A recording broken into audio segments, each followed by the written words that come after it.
Dito tayo sa gitna ngayon ng gubat. So, nakikita nyo ba yan, guys? Ayan, malunggay yan. Malunggay. Ganon din yung nakatanim doon. Pero wala nang dahon. Kumbaga parang mamatay na. Ganon din yung nandun, guys, oh. Malunggay din yun. Tingnan nyo. Kaya lang parang bakit ganon yung... Kumbaga parang walang kabuhay-buhay yung lupa na to. Nakikita nyo ba yung mga nyog na yun? Wala ng dahon.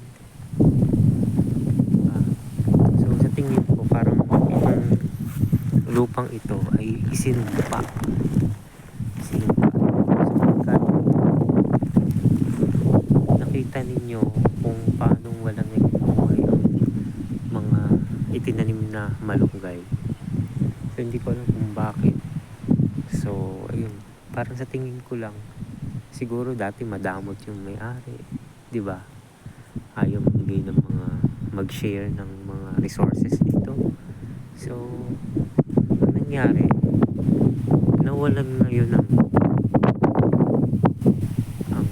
ng mga bunga yung coconut, nawalan din ng mga dahon, namatay yung mga coconut. So ano magiging silbi? So parang isang walang silbi na siya ngayon na lupain.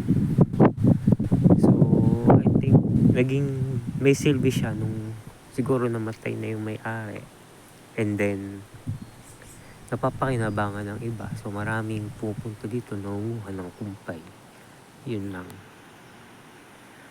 So ngayon, sa tingin ko parang nasa, hindi ko alam kung Garden of Eden ba to or a cursed land, 'di ba? Pwede natin sabihin na a cursed land.